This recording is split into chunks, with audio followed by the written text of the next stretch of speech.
Curiosity is the will to learn something. It might kill cats, doesn't kill humans. Right? I'm just saying. Hello, and welcome to the last episode of the Sweet Madness Podcast Season 1. This Sweet Madness Podcast is where we talk about everything sweet and everything mad and everything in between. And today, for the last episode of the season, I have a very special guest, someone I have known quite literally my whole entire life up until this point. Mm-hmm. Yeah, definitely. Everyone, please welcome... What's up, guys? I am Amanda's brother, Nick Montoni, and she's absolutely right. I've known her for quite some time now. Glad to be here. Glad to be the season finale. Sounds like a fun time.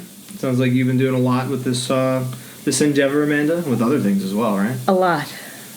You know me. I'm a multi-passionate person who has to have their hand in multiple things at the same time. Yeah, you seem more tired these days. Yeah, but I'm having fun doing it, and I am happy. So that is the good thing. That's awesome. Just so everyone knows, when he said his name, he definitely did the finger guns. How could you not? You know? How could you not? I just finished Better Call Saul, and he did a lot, so it just kind of rubbed off on me. So, Nick, can you tell the listeners out there a little bit about yourself besides your hat that you wear as my brother? Yeah, I've done a lot of weird stuff in my day. I used to do stand-up comedy. I used to have my own podcast. I have my bachelor's degree in psychology. Now I'm heading towards going to law school. So my brain is a little all over the place when it comes to doing stuff. So we're similar in that space. Yeah, definitely. The apple isn't far from the tree, but you're not my mom, so that doesn't make sense. Anyway, yeah. We're similar because we're siblings, right? Yeah. SI. Yeah. And our parents instilled in us to try different things. So Yep. I guess that's where the apple metaphor comes in. It's good for following your dreams, but it's also not good for indecisiveness. Yes, So, not good at all for you have a lot indecisiveness. of skills. Yes. So Nick, you've done quite a lot. So Nick is very creative, as you've heard. He's a stand-up comic. Or used to be a stand-up comic. He's very into film and TV series and all of that stuff. But psychology is a whole different part of his brain. Left brain, right brain, all that Not weird accurate, stuff. Tidbit. Can you enlighten the listeners on the accuracy of the left and right brain, if you don't mind? Yeah. So I guess a little taste. It's been a myth for a long time that I can't remember which one's which. Either the right brain is logical and the left brain is I think artistic. the left brain is the creative side. I can't remember because I stopped believing it. So but regardless, that whole split duality thing isn't necessarily true or accurate, I should say. I shouldn't say truth because we're going to touch on that. Nick has a psychology degree. So Nick has studied psychology extensively in college and afterward as well. Yeah, I take on a lot of personal learning, and that leaves me with more knowledge in my head and not on paper. But to go back to it, I mean, the brain is definitely more complex than what we give it credit for. If we're talking about intelligence, everyone has the capacity for different types of intelligence, whether it be analytical intelligence, whether it be creative intelligence, whether it be emotional intelligence as well.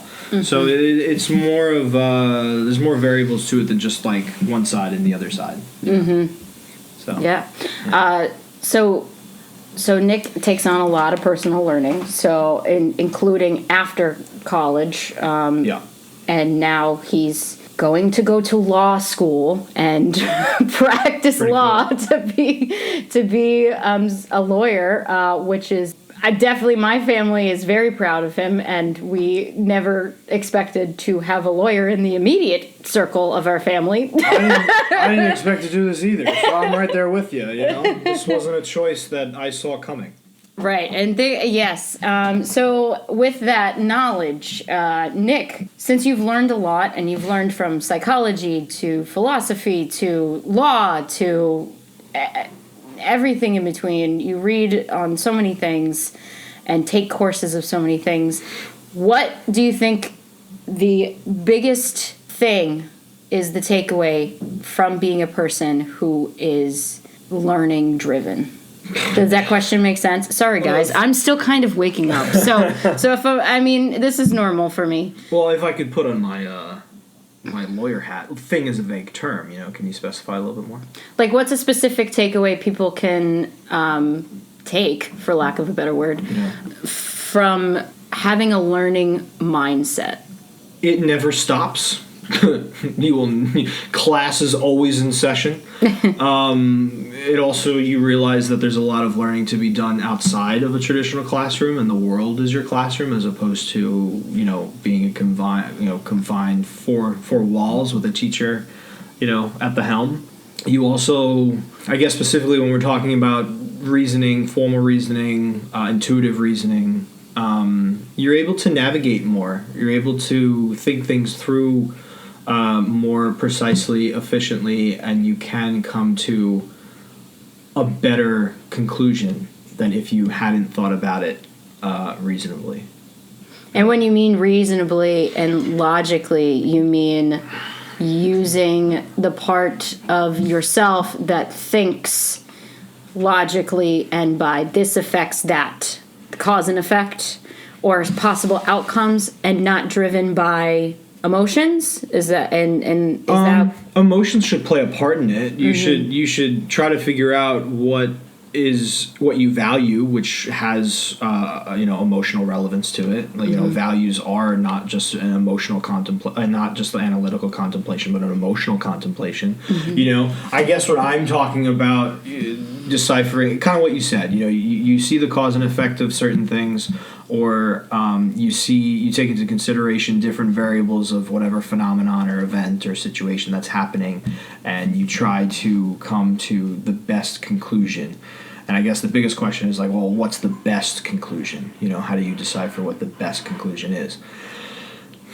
I don't think we have time for that. That's we can talk about. People use different sources, right? Uh-huh. There are philosophical principles in the Bible. There are philosophical principles in Aristotelian Nicomachean ethics, which is just Aristotle ethics. If you're Socrates, you can't necessarily know what the best thing is or what virtue is. You don't know. All right, you can't claim to know, because that would be disvirtuous. You know what I mean? So it's complicated, yes, to say the least. And our world is complicated. Our world is not simple. And I find that there's so many people that cause more stress for themselves because they're trying to apply a simple solution to a complex problem. And they kind of shorthand themselves. So if anything to take away from learning all avenues of academic disciplines, cultural distinctions, cultural beliefs, you're just feeding your brain more on what you can consider. And you're not selling yourself short. You're getting a full view of the world. And for some people, I feel like that could be overwhelming, just hearing the thought of... It is. Oh my gosh, I have so much to learn. And I just wanted to note that we're not disregarding any one thing and then regarding another thing, whatever you value and what your priorities are, whether your emotions come into play. Context plays an important part as well. This is the Sweet Madness podcast, and this is the whole point. Everything is madness, and there are sweet moments, and there are complex moments, and there are not so great moments. And I just wanted to highlight that you're not disregarding the quote-unquote other side of your brain as people have come to think it is in terms of emotions and everything, because every single aspect plays a part. Yes. And that can be very overwhelming. So do you have any advice on how to, if there is a complex problem and they're trying to find a simple solution, how to break it down so that they can find a solution to a complex problem, or if they're feeling overwhelmed? Do you have any advice on how to break that down? I mean, it's such a broad. I know. We're casting a lot of broad strokes here, so it's kind of difficult. But when it comes to knowing what you value, what is important to you, is a good compass.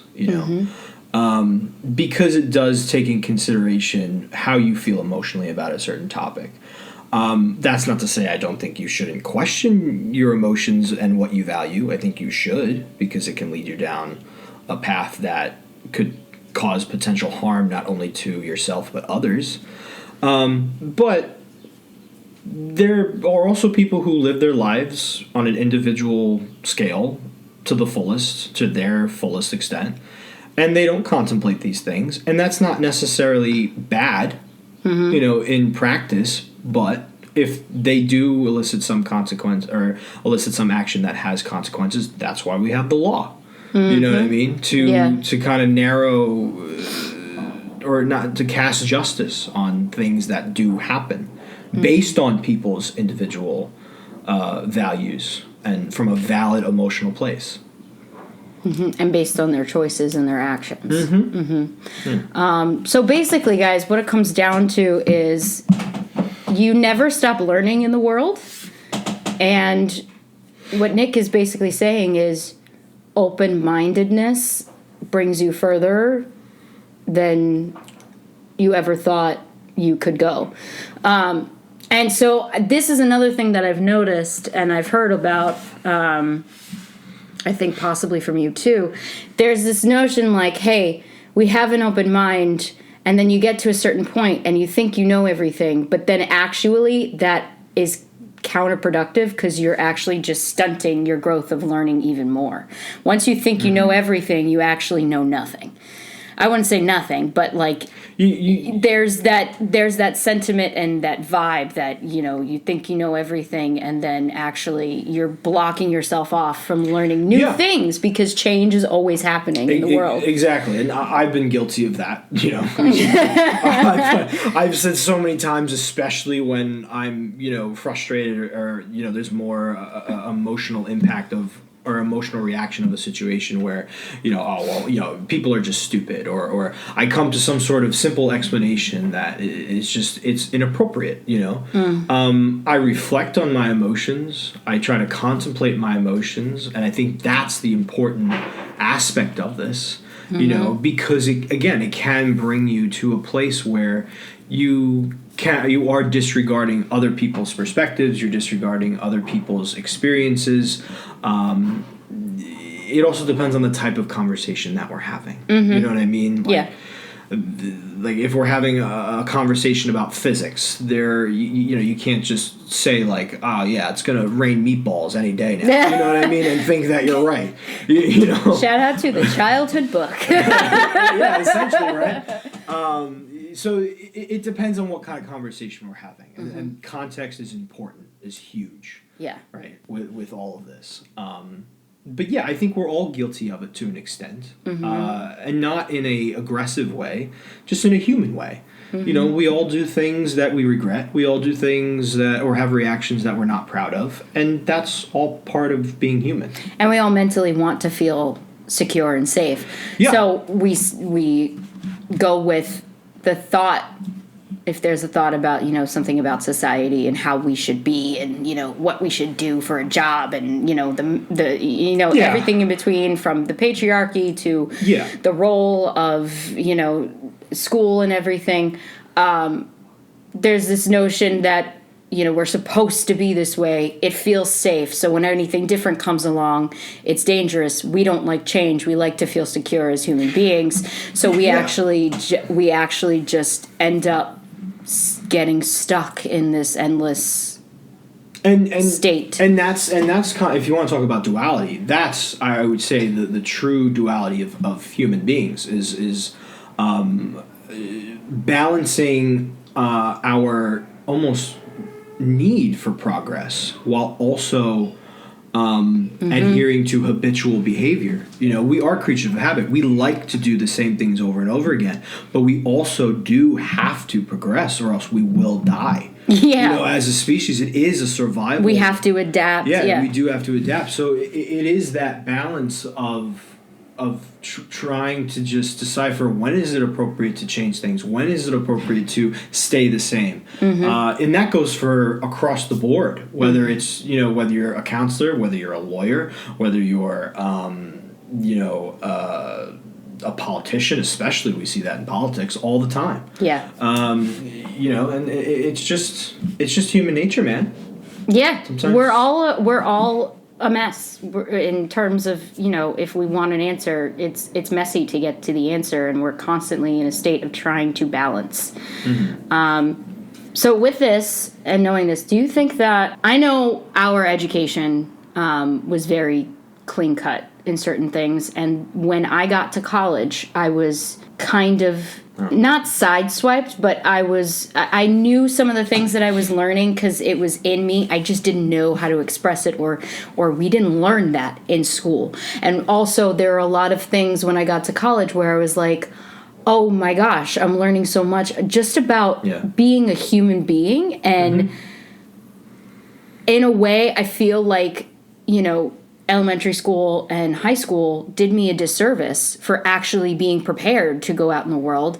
And once I got to college, I was like, holy crap, like, there's a world out here. There's a world, and there's so much more. And it wasn't overwhelming for me. It was actually very eye-opening, and like, why aren't we learning basic world knowledge about, relationships with people, society, the media, the media social construction cycle. Like, why aren't we learning about this in elementary schools and high school? And also, it also depends on who you have as instructors and everything like that. There's a lot of variables. But do you think that, there should be, based on your experience, do you think there should be some sort of infusion of that world knowledge in elementary school and high school? Yeah, I mean, I think it's already happening. I think there's pushback for it not happening because, like any society, you have, and I'm not talking about political parties here, I'm just talking about political approaches to things. There are people who take more liberties or are liberal, and there are people who are just conservative. You're going, again, it's that duality between development and habitual nature. But the more that we become a global interconnected society, which we kind of are due to the internet, it is unavoidable. Right. Even our economy is already in like a global economy. It's not a nation trade economy. It almost becomes necessary to learn those things. Yeah. That's when you're like, okay, if the world is changing in this direction, you need to adapt, but also have the habitual discipline to learn those things. They contemplate one another. They're not things that should be at odds with one another. And people become defensive because they're challenged, and that's just what happens. Even in a classroom, students usually get frustrated because learning is hard. Learning is, your brain's configuration is literally changing. That is a stressful experience. And it's stressful for teachers because they're literally shaping our minds. Yeah. They have to choose their words wisely if they're good teachers, right? Yeah. Because they're bad people of the trade all the time, or inefficient people of the trade all the time, which just happens. If you're a good teacher, you do take that leap of trying to ask the right questions at the right time, contemplating, certain things that they can use. And you have to do that for a classroom of 30 usually. Yeah. And adapt. So yeah, teaching, they should get paid more. Yes, they definitely should. Like it's I don't know, man. There's a part of me that, and this is a bold statement, but I think like sometimes teaching is harder than parenting. At times, They're teaching them not only about mathematics and English and all of that stuff, they're teaching them about the world's history. And then, all of what kind of teacher you are. Yeah, right? depending on what kind of teacher you are, students are learning all different facets that parents don't focus on about the world. But I'm fine. I don't know how you felt about your experience, but I always felt, being a student, I was told to do something and think about something in a certain way, which teachers, if that's what they do, they teach you about something. But what I find is that there always has to be a right or a wrong answer instead of questioning different aspects of the topic that they're learning about. Math, there's always a right answer, right? And I feel like I was taught to get to the answer and not learn from how to get to the answer. And that's where questioning comes in. Why are we learning it this way? Is there another way? I feel like the educational system has taught me that there is no other way to a certain thing. But there are a million ways to get to a certain thing sometimes. There are multiple ways. And when I would question, I wouldn't. I was a shy student. I hated raising my hand. But, if there was someone in my class who was very smart and they raised their hand and they asked, why this? Why are we doing it this way? Why are we getting to the answer this way? The teacher would just shut them down and wouldn't actually try to answer the question, which I find in a way stunts our navigation through the bigger world. So you're absolutely right. However, there are valid reasons as to why a teacher might take that approach. Okay. I can't not help but be devil's advocate. You know what I mean? Yeah, no, you always have been. Teachers also have to adhere to a curriculum. They have a certain amount of time. They don't necessarily have time to answer complex questions, nor do they necessarily know the answer to those complex questions. Now, this is why I think philosophy should be taught in school on a more rigorous scale than what it's taught, because there are high schools that have philosophy courses. But this is why philosophy is pertinent to a developing mind, because it asks these questions. You have this kid who is taking part in the philosophical process, and you are stunting that growth because of whatever bureaucratic minestrone, administration reason, he did that on purpose. Dictative pasta, like that does impede on teachers making those choices, which is why there are a lot of teachers that are, dissatisfied with the profession, because they aren't able to really teach. Yeah. They have to adhere to certain things because our world works very quickly. We have things that we have to do. There are standards that have to be upheld for also valid reasons. It's so complex, and there's so many different positions that you can take. And, this is why lawyers have such a negative stereotype with them, because it almost is like they're splitting hairs so much that are they really talking about anything? They are. They're so focused on the little details. It's like, are they actually making progress with finding a conclusion to whatever case they're working on? They are, because that's why the law is written, but yeah, I mean, is there a way to do this? Yes. Do we have the time to do it? That's a different story. Yeah. You know what I mean?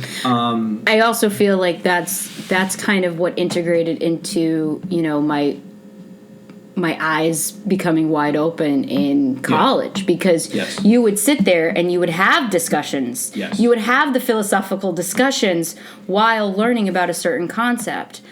I took a lot of women's and gender studies classes in college, and there were always questions about the validity of feminism and the nuances that go with it, and actually what the actual definition of feminism is. A lot of people have misconceptions about what the actual definition is of feminism. Preach, sister. Yes. Yeah. So, you know, the women in the class were like, oh my gosh, yes, I get this, but why did this happen? And then the patriarchy comes in and everything. And then you have the men in the class who were kind of... I don't want to generalize, because I consider myself a feminist. No. And I have extensive knowledge. Who are interested in it, who genuinely are interested in it. And then you have the ones who got, you know... booked out of taking other classes for registration, and they're always but they are asking why too. And the teacher is not there with an agenda. The teacher, an agenda like to take a side. The professor is there to actually explain the definitions and how this happened. And my professor happened to be a woman, one of them, and she sat there with someone. I mean, I think it needs to be taught by a woman. Yes. I think it would be as effective. I just wanted to clarify that for the podcast. My Women in Gender Studies course was taught by a woman. So she sat there for like 20 minutes in the class, extensively answering the late teens or early 20s male who did not, he did not believe it happened. He didn't understand where this was coming from, and also how embedded the patriarchy is in our society that he didn't even realize like his own privilege in terms of things. But she sat there, and it was a beautiful conversation. Yeah, it was a beautiful conversation. Everybody was cool. I know this is a touchy subject for some people. The Barbie movie controversy. Phenomenal film. Phenomenal film. Phenomenal film. I love that the film highlighted not only feminism, but also toxic masculinity and how the patriarchy actually stunts men's place in society as well. It showed both sides. Yes. Sorry, went on a little tangent it's there. fine. It showed both sides, and that's what I tried to do with, 5 women wearing the same dress. It's a predominantly women-driven show. It was written by a man. It was written by a gay man, and so he knew oppression. And, I had certain male friends who came to see it, and the whole message went right over their heads. They were like, oh, it was too preachy, it was man-hating, and it's like, what happened? I had to point out what happened at the end. The end, the way I directed it, is not only also the flip side, but it's also what the world could be if we just took the time to learn. If we just took the time to learn. People also, and this is why people have certain responses to the law as well. It's hard for people to acknowledge a certain degree of indirect or direct responsibility with the situation, I'm guilty of that. Yeah, I am. We all are. Yeah, we all are. Accepting responsibility for things, especially things that you then realize impacts other people, is so, it's just a difficult transition into how you view things. It is. Which I would argue, again, change is just difficult, right? Transitions are just difficult. Change either has inherent internal or external conflicts, I don't think if we read a book about someone who's not changing, that book would cease to be interesting. You know what I mean? A fictional novel, I mean, right? Yeah. But, I mean, it's... Again, it is complex. I took a lot of classes in my philosophy classes. We talked about feminism because, again, I guess to break it down, I don't want to. I think it's important to define what I mean by philosophy. Because people overuse the word a lot. They use it as like, oh, this is just what I think. I'm like, oh, okay, but I guess when we're talking about academic philosophy, like Aristotle. Like Stoicism. Yeah, like different schools of justified thinking. Now, when I say justified thinking, I don't mean that other people's thinkings aren't, like, they're invalid or not just. I'm saying that you come up with reasons, worldly reasons, of logical reasons as to why a certain phenomenon occurs. Essentially the difference between subjectivity and objectivity, right? You can have your own personal experience, and that can play a part in how you see the objective world, but I also think it's important to learn what the objective world is. You know what I mean? And because, if we break down the word philosophy in Greek, right, philo means love, and Sophie means wisdom. Like any girl named Sophie, her name means wisdom. So it's just love of wisdom, right? And how you come to understand certain things in the world from just a critical thinking perspective. It's hard. It's hard to really give a definitive or just give a definition, because there are also Eastern philosophies, right? That play a part. I don't want to. I know I stress Greek philosophers, but Western philosophy isn't all it. There are other cultures that have their own very valid and applicable schools of thought that really do play a part in the impact of how human beings function. But I digress. I want to just give that discretion, because I guess when I'm talking about philosophy, I'm not talking about Nick's personal perspective based on his experience and what I just kind of learned from it. There is kind of I don't want to say formal discipline, but you are entertaining ideas that are outside of just you.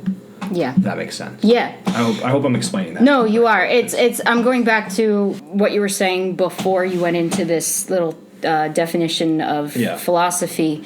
I think it was the law example where people taking responsibility for things that are directly because of them or indirectly because of them, and how tough it is. And how that change to actually coming to terms with you do play a part in responsibility with everything that happens in your life. Depending on what you believe. Depending on what you believe. And you said that transition is very, very hard. Change is very, very hard.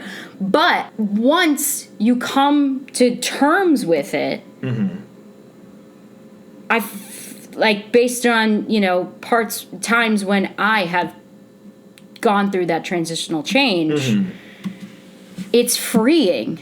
Yes. It's very freeing. It's supposed to be. Yeah.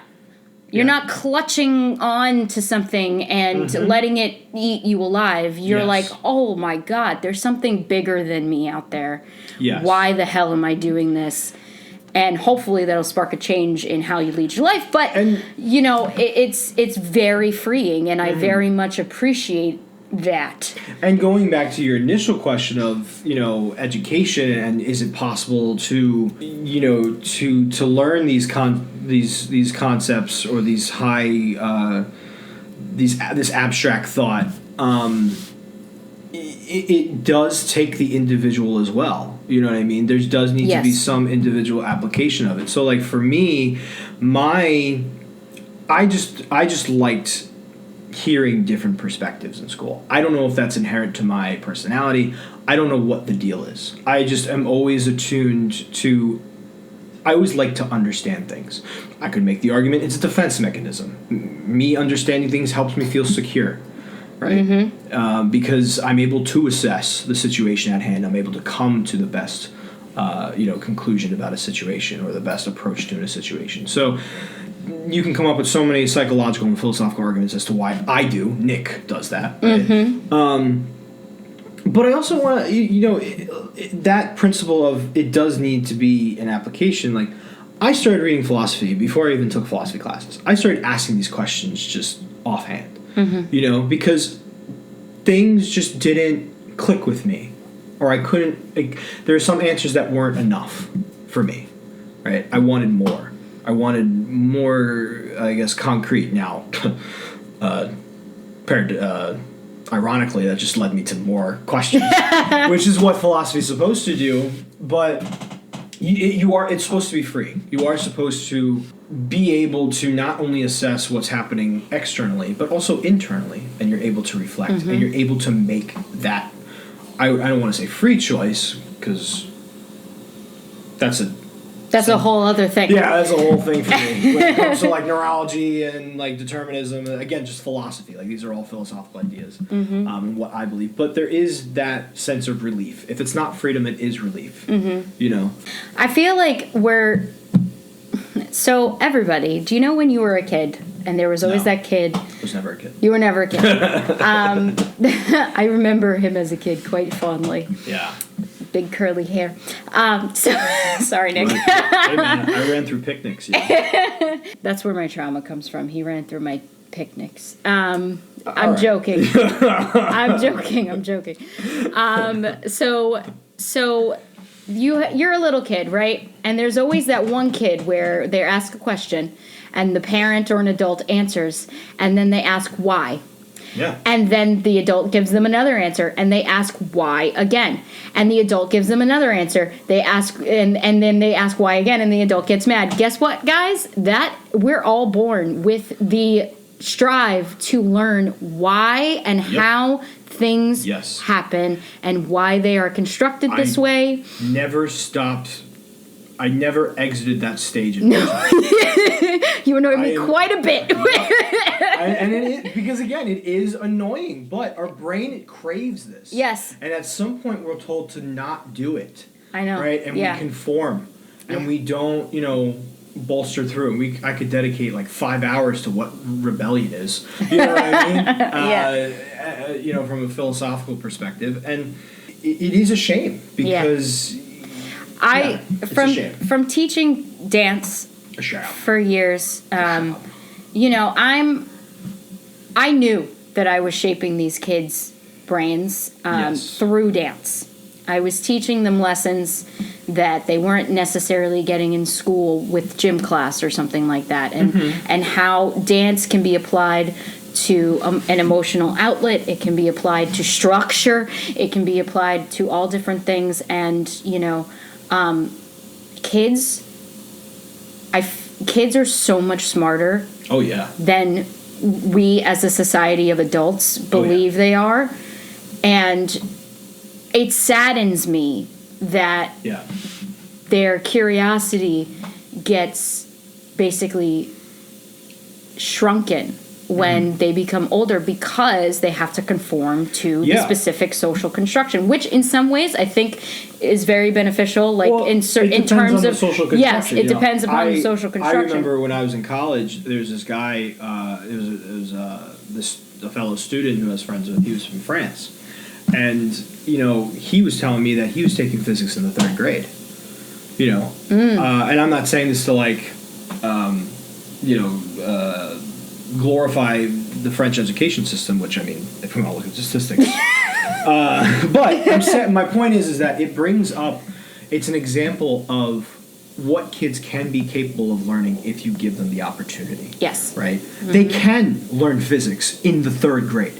They can learn these very abstract concepts and ideas, and learn these complicated structures if you give them the opportunity. Exactly. You know what I mean? And it's just like you said, it's depressing. It's very depressing. And curiosity is the will to learn something. It might kill cats. It doesn't kill humans. Right? I'm just saying. It might kill cats. It does not kill humans because that cats curiosity. Cats don't have refined critical thinking skills. I'm just saying. Well, our cat is freaking crazy. So, but yes, I would get asked questions about certain things in life, like if I say something, and I did pick my words very wisely, especially with the ones that were like 7 or 8 years old, because that's when their brain is really in the process of asking more difficult questions. The 5-year-olds and 6-year-olds would ask me some questions, and I'd be like, you're 5 years old, you're asking this question. And then I would actually try to answer it. But I also knew, like, I was a dance teacher. I was working in an after-school thing. I wasn't seeing them every day. I was seeing them once a week. Yeah, it's always an opportunity. And it is an opportunity. But I would get these tough questions from 8-year-olds. Yeah. And at first, I'd be like, oh, my gosh, I don't know how to answer this. And then I'd be like, they are asking me this question for a reason. They might not necessarily know the reason. Maybe it's just blatantly their curiosity. but it's applicable to what I was teaching and what I was saying while I was teaching it. So I tried to entertain it. Then they asked me another question, and one thing led to another. And then I got to a certain point where I was like, I shouldn't be answering this type of question, because then it's like parents get involved and their parenthood, and that's the limitation. But not all parents, not all teachers are guilty of being bad teachers because they don't like their job. Right. There are other variables at play there. Yeah. But it was just, over the 10 plus years I taught, it was astounding to me, these questions that kids would ask me. And kids' brains are sponges. Like, we've heard that all the time. A kid is a sponge, and even just, what matters is what you give them. Even just to ask the question why, is a big deal. It is a complex question. Yes. One that nobody has really come to the answer to. Right. Talk about complex. It's a simple word. It's 3 letters with the question mark, and yet it speaks volumes. Yeah, I know what you're saying. And there are instances of that. Of course, I'm going to be devil's advocate and say, like, oh, well, because none of us really know. I think the best thing to do is to also focus on how they're treating that child, right? If they're not compassionately approaching their question, they're just brushing them off. That has nothing to do with, whether the adult knows or not, and that the child is asking the question. That has to do with how we just treat people. Yes. Right? There are ways to approach certain situations in a ethical, compassionate manner. That doesn't hinder the emotional state of another individual, whether they're a child or not. And people don't do that. No. Some people just don't do that, Yeah. And for various reasons, like for me, like I work as a counselor now, but I work in crisis intervention. I'm compassion fatigued, like it's real. I have my own set of coping skills that try to help me balance with things.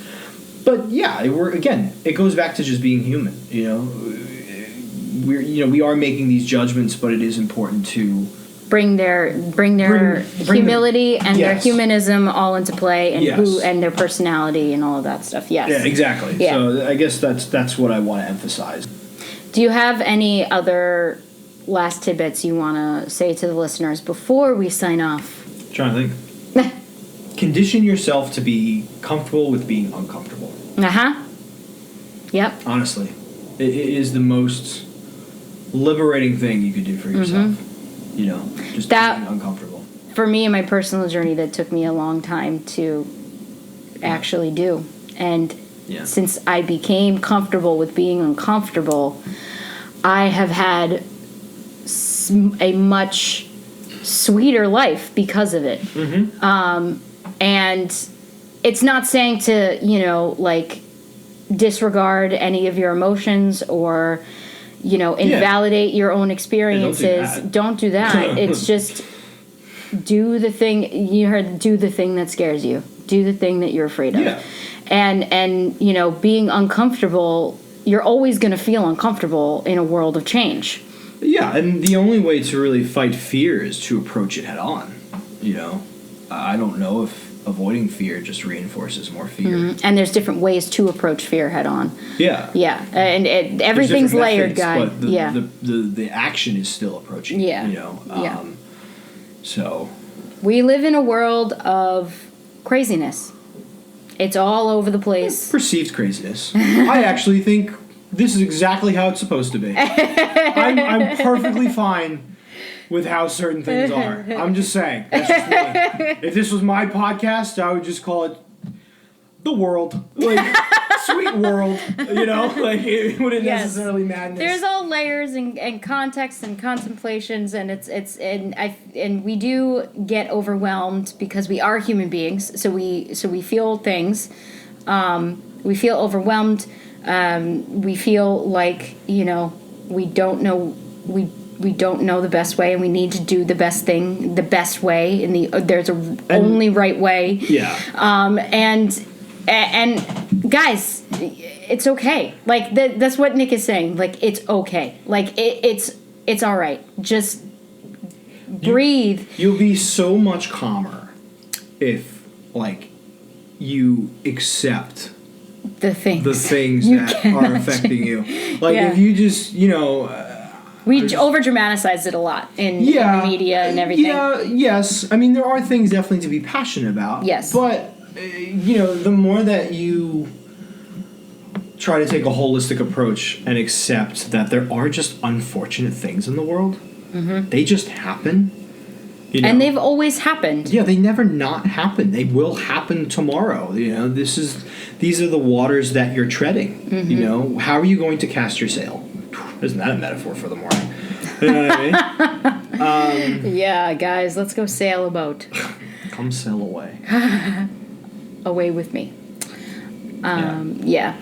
So, guys, thank you so much for a great first season of the Sweet Madness podcast.